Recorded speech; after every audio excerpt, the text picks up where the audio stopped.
A gente vai colocar lado a lado duas das organizações criminosas mais poderosas que existem. De um lado, um poder que nasceu lá na Sicília, no século XIX. Do outro, um fenômeno que simplesmente explodiu no Rio de Janeiro já no século XXI. E o que elas têm em comum? Bom, isso revela muita coisa sobre a verdadeira natureza do poder. E a pergunta que guia a gente nessa análise é exatamente essa. O que pode conectar figuras tão distantes, tanto no tempo quanto no espaço? A resposta mostra uma arquitetura de poder que é, no mínimo, surpreendente. E aqui está o pulo do gato. Os dois não apenas desafiaram o Estado, eles construíram o seu próprio. Um tipo de governo paralelo, sombrio, que funciona nas brechas do poder oficial e, em muitos casos, simplesmente toma o lugar dele por completo. Ok, então vamos mergulhar nisso. Para entender como esses monstros nascem, a gente precisa olhar bem de perto para as falhas, para os buracos deixados pelo próprio Estado, que acabaram permitindo que eles crescessem. Pensa só, de um lado na Sicília, a gente tem a Cosa Nostra surgindo num completo vácuo de poder. O Estado italiano, que tinha acabado de se unificar, era fraco, distante.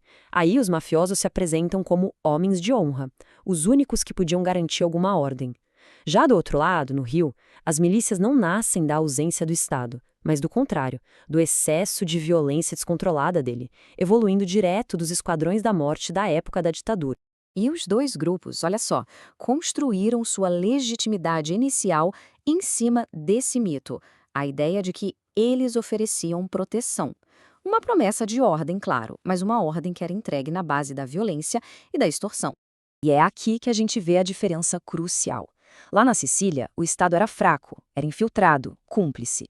No Rio, o problema é muito mais fundo. As milícias são o Estado. Os membros usam o distintivo, a arma, a autoridade que o governo deu para eles para cometer os seus crimes.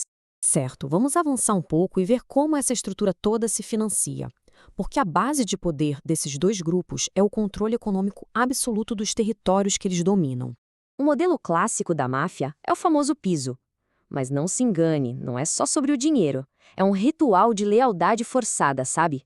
Um imposto que na prática reconhece a máfia como a verdadeira autoridade daquele lugar. Aí as milícias do Rio pegaram essa ideia e, bom, a transformaram numa indústria. As taxas de segurança são só a pontinha do iceberg. O modelo miliciano é muito mais invasivo. Ele controla a infraestrutura do dia a dia das pessoas.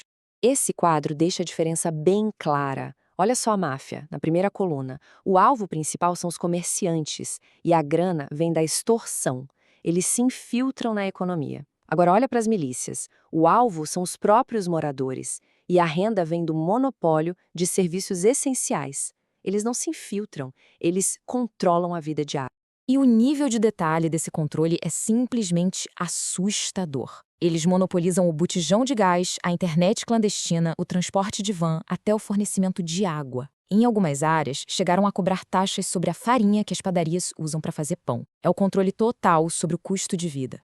E agora a gente chega no ponto crucial, a relação com o poder político. É bem aqui que a gente encontra a diferença mais perigosa entre esses dois modelos. A máfia siciliana, historicamente, sempre operou de fora para dentro.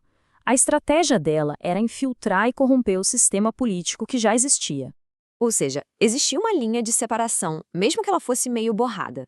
A máfia apoiava políticos, trocava votos por favores, mas o mafioso e o político ainda eram, na maioria das vezes, duas pessoas diferentes. Com as milícias, essa linha simplesmente some, desaparece por completo. A estratégia não é de infiltração, é de fusão total, é uma simbiose. No modelo da milícia, o chefe do crime é o político. Eles não precisam comprar favores de ninguém. Eles mesmos se elegem vereadores, deputados. Eles escrevem as leis que beneficiam os próprios negócios ilegais. O resultado disso é a destruição completa da democracia local. Nos territórios que eles controlam, é a milícia que decide quem pode ou não pode fazer campanha. E é ela que força a população a votar em quem eles mandam sob ameaça de morte. E claro, como tudo, essas estruturas evoluem. E a evolução mais recente, tanto de um lado quanto do outro, é marcada pela entrada no negócio mais lucrativo de todos, o tráfico de drogas. A máfia entrou de cabeça no narcotráfico lá nos anos 70. Já as milícias, que nasceram com o discurso de combater o tráfico, acabaram caindo na mesma lógica. O lucro falou mais alto que a ideologia, e elas se tornaram exatamente aquilo que juravam destruir. Essa evolução também profissionalizou a morte. Grupos como o chamado Escritório do Crime são a prova disso. A mercantilização do treinamento de elite do Estado, que agora é vendido como um serviço de assassinato para quem paga mais. Então a gente chega à conclusão que amarra todos esses pontos numa metáfora bem poderosa sobre a natureza de cada uma dessas organizações. E isso aqui resume o problema perfeitamente. A máfia pode ser vista como um tumor, um corpo estranho que ataca o Estado por fora.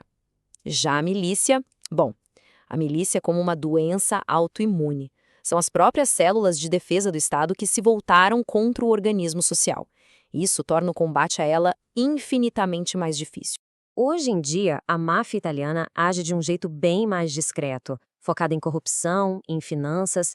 As milícias do Rio, pelo contrário, estão na sua fase mais violenta, mais visível, travando guerras abertas por território à luz do dia. E tudo isso nos deixa com uma pergunta final, uma pergunta bem inquietante. Como é que um Estado pode se curar de uma doença que vem de dentro dele mesmo? Se a cura exige que o corpo investigue e prenda suas próprias células, qual é o caminho? A história nos dá o paralelo, mas a solução para o nosso presente, essa ainda precisa ser encontrada.